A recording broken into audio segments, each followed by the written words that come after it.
মুরগি বেশি নিলে ওইটা তো গুলাগুলি যে বেশি যায়, ওইটা তো বেশি। বারবিকিউ এর জন্য সমস্ত জিনিসপত্র কেনা হয়েছে, জমে যাবে। প্রচুর পরিমাণ শীত এখানে, মানে আগুন না জ্বলে আর থাকতে পারছে না। কিছু ফটো সেশনও চলছে এই জায়গাটায়। সবার অক্লান্ত পরিশ্রমে সুপার।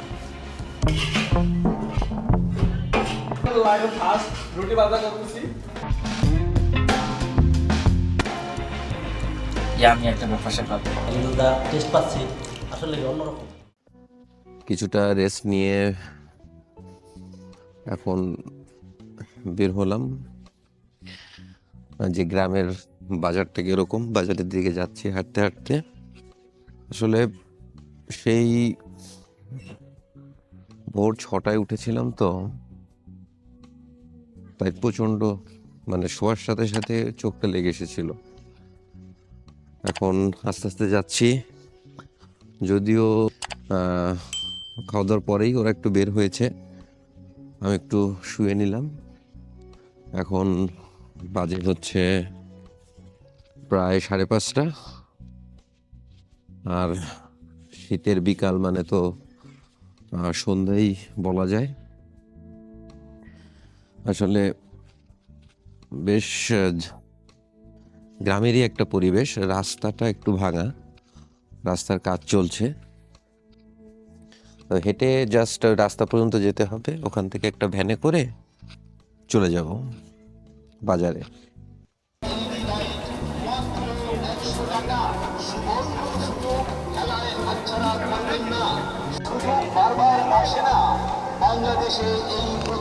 বারবিকিউ মশলা কিনছি এখন, সবাই ভিড় করেছে বারবিকিউ মশলা কেনার জন্য।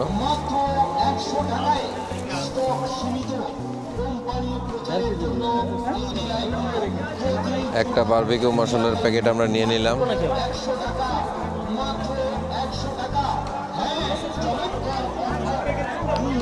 অবশেষে মুরগির দোকানে। রাখেন পারবেন না, এটা আমার খালি করে তৈব না, আমার তো এটা চালানাই তৈব। খরচ বেশি, দাম দিয়ে বেশি কিনতে। আবার আমরা লয়ে যাবো আজকে করতেছে, আবার একটা খবর আসে আরেকবার করবো।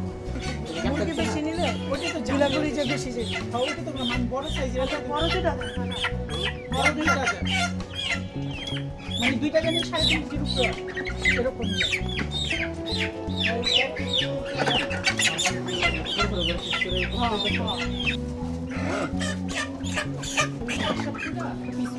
দাঁড়াই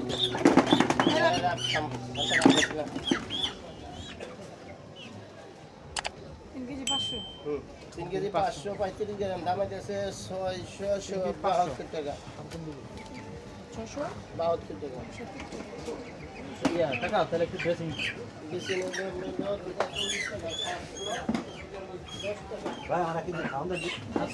আমরা এখন হাটুরিয়া বাজারে আছি। মমিন এবং মাসুদের কিছু ছোট ভাইয়ের একটা দোকানে আমরা আসছি। এখানে তারা কিছু আয়োজন করেছে আর কি, মুড়ি মাখার। তো এখানে কারা কারা উপস্থিত আছে আমরা একটু দেখাই এক নজরে। তৌহিদ, হানিফ, মমিন, মাসুদ, জাহিদ, শিহাব, কামরুল, রত, রিফাত ব্যাপারী, আনিসুর হক। তো এখানে আপনারা দেখতে পাচ্ছেন যে অনেক মুড়ির আয়োজন করা হচ্ছে।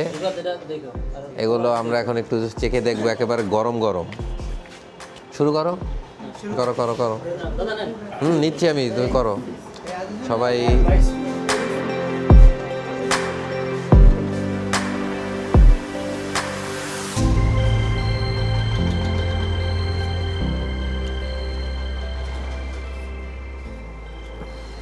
টেস্ট করে দেখি। আমরা এখানে মুড়ি টুড়ি খাওয়া শেষ করলাম, এখন বিদায় নিচ্ছি। সবাই খুব আন্তরিক ছিল এখানে। ওকে, সবাই খুবই আন্তরিক ছিল, সবাইকে ধন্যবাদ। আর কালকে অবশ্যই দেখা করবে সে, একেবারে দিনের বেলায়। ঠিক আছে। আমরা এইমাত্র মুড়ি খেয়ে বের হলাম। বাজারটায় সন্ধ্যের দিকে যখন আমরা এসেছিলাম তখন প্রচুর লোক সমাগম ছিল। এখন সন্ধ্যা বা রাত যত ঘন হচ্ছে লোকের উপস্থিতি তত কমছে। বারবিকিউয়ের জন্য সমস্ত জিনিসপত্র কেনা হয়েছে। সামনে মাসুদ এবং জাহিদ দুইজন সরঞ্জামাদি নিয়ে টুকটুক করে সামনের দিকে এগিয়ে যাচ্ছে। দেখা হচ্ছে একেবারে বারবিকিউ সেকশনে। আমাদের শেফ মুরগিগুলো কাটাকাটি করছে, ছোট ছোট পিস করছে। দেখুন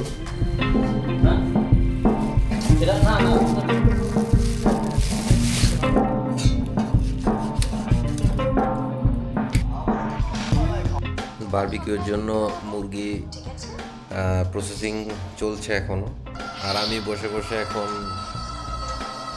তারা সিনেমাটা দেখছি।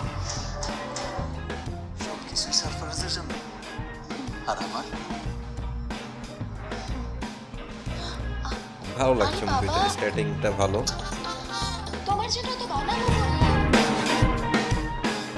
এই হচ্ছে টোটাল বারবিকিউর জন্য প্রসেসিং করা চিকেন। এদিকে আলু পরোটা হবে, কাটা ছানা হয়েছে, আর এই জায়গাটায় আলু সিদ্ধ করে রাখা আছে। তো এই হচ্ছে আজকে আয়োজন, টোটাল আলু পরোটা উইথ বারবিকিউ। জমে যাবে। তো আমরা এখন বারবিকিউয়ের প্রস্তুতি চলছে। প্রচুর পরিমাণ শীত এখানে, মানে ঠান্ডাটা এতক্ষণ ফিল করিনি, এখন ফিল করতে পারছি, ভালোই ঠান্ডা লাগছে।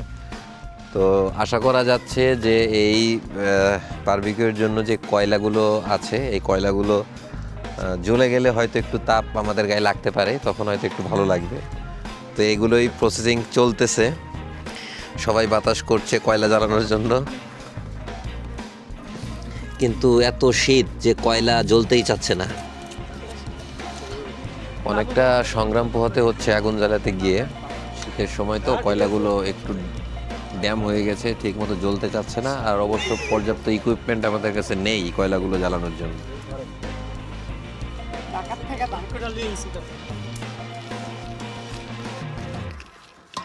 সবার অক্লান্ত পরিশ্রমে আগুন না জ্বলে আর থাকতে পারছে না।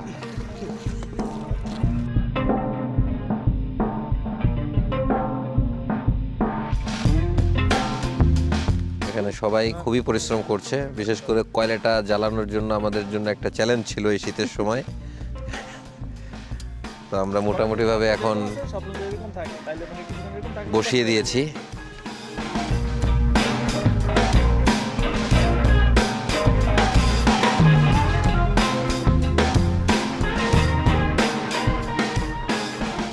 তৌহিদ অবশ্য এই মুহূর্তে নিচে আলু পরোটা বানাচ্ছে। আমরা ওটাও দেখবো যে কিভাবে সে আলু পরোটা বানাচ্ছে। তো এক জায়গায় বারবিকিউ হচ্ছে, আরেক জায়গায় আলু পরোটা বানানো হচ্ছে। দেখো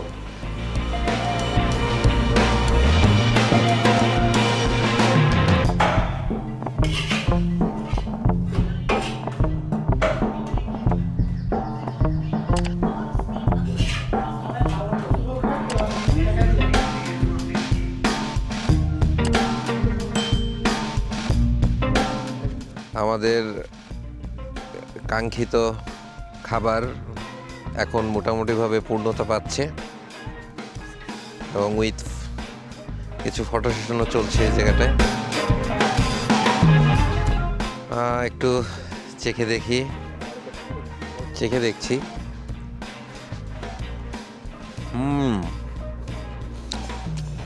সুপার, খুব সুস্বাদু হয়েছে তো। দারুণ স্বাদ। আমি যদি আপনাদেরকে কাছ থেকে দেখাই একেবারে,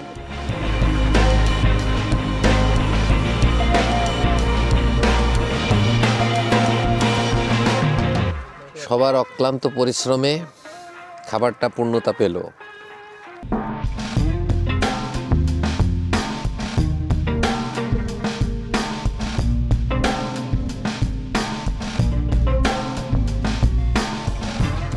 বলো মমিন, তোমার জি তো প্রথম জীবনের লাইফে ফার্স্ট রুটি ভাজা করতেছি, জানি না কতটুকু হইতেছে, চেষ্টা করতেছি মানে যতটুকু সম্ভব ভালো হওয়ার জন্য চেষ্টা করছি। আচ্ছা, মমিন বলতেছে এর আগে কখনো সে রুটি বানায়নি, তো আজকে সে অনেক পরিশ্রম করে অনেকগুলো রুটি বানিয়েছে এবং আমি প্রথমে একটা টেস্ট করেছি, দুর্দান্ত এবং অসাধারণ স্বাদ। তো দেখাই আপনাদেরকে, একটু দেখিয়ে দিই। এই হচ্ছে রেডি বারবিকিউ, সালাদ এবং আলু পরোটা।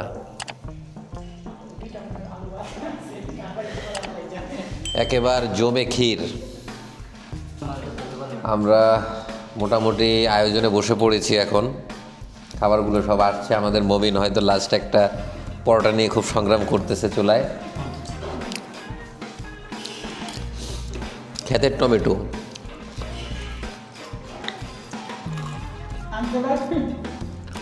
মমিন আর তৌহিদের বানানো পরোটা এবং এই যে বারবিকিউয়ের পিছনে অক্লান্ত পরিশ্রম সবাই করেছে, বেশি করেছে হানিফ ও জাহিদ। ভাগ করার দরকার কি, এদের নিয়ে নিয়ে খালি খাইতে দাও, পেলেই তো হয়। নিয়ে নিয়ে খালি ভাগের কোনো দরকার নেই। এই জায়গায় আমার কাছে রয়েছে এটা, এই জায়গায় আমি মারতে চাই।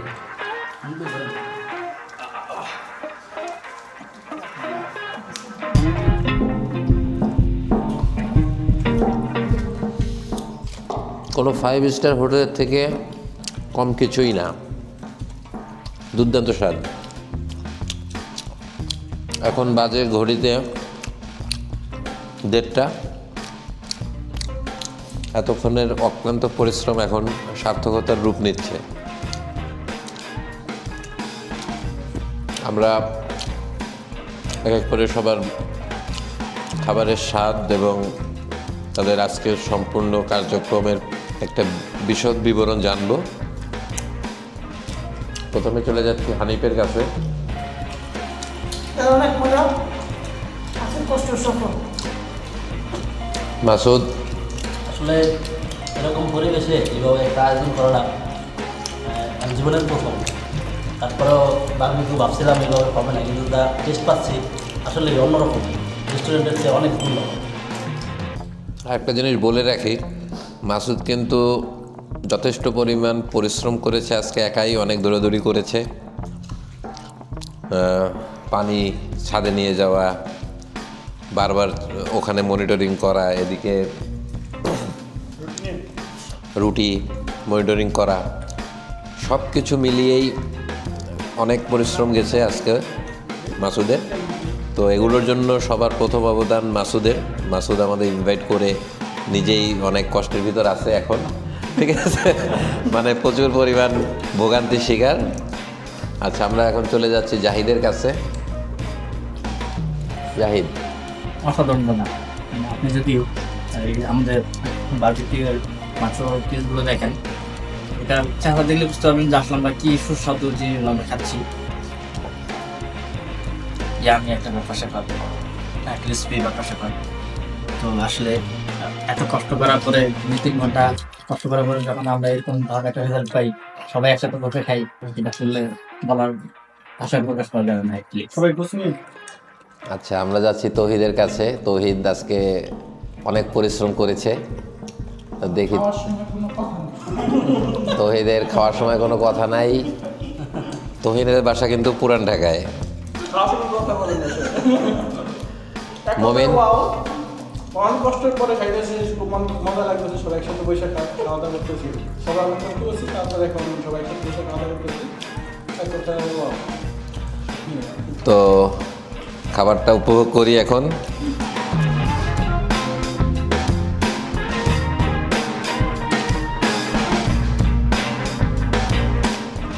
আমরা খাবারের প্রায় শেষের দিকে, এদিকে প্রায় 2টো বেজে গেছে। কালকে সকাল 7টায় আবার রস খাওয়ার একটা প্রোগ্রাম রয়েছে, তরতাজা ফ্রেশ রস। এবং এখানে বলে রাখি হানিফ এবং জাহিদ, আমি কিন্তু ঘুমাই নাই। আচ্ছা ঘুম হয় নাই। মমিনেরও রাতে ঘুম হয়নি, কিন্তু মূলত জাহিদ এবং হানিফ ওরা নাইট শিফট করেই সকালে রওনা দিয়েছে এবং এখন পর্যন্ত তারা ঘুমানোর সময় পায়নি। তো কালকে সকালে রস খাওয়ার সময় তারা মিসিংও থাকতে পারে।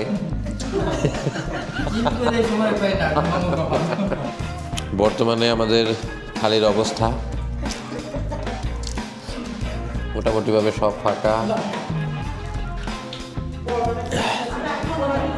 তো খাওয়া দাওয়া শেষ করলাম, এখন বেজে গেছে প্রায় রাত 2টোর কিছু বেশি।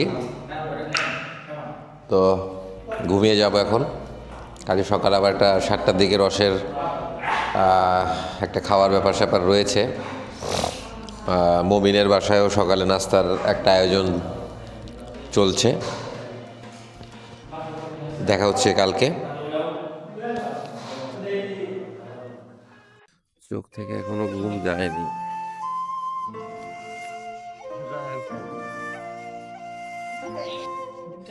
এইমাত্র নামানো, খুব ভালো লাগছে।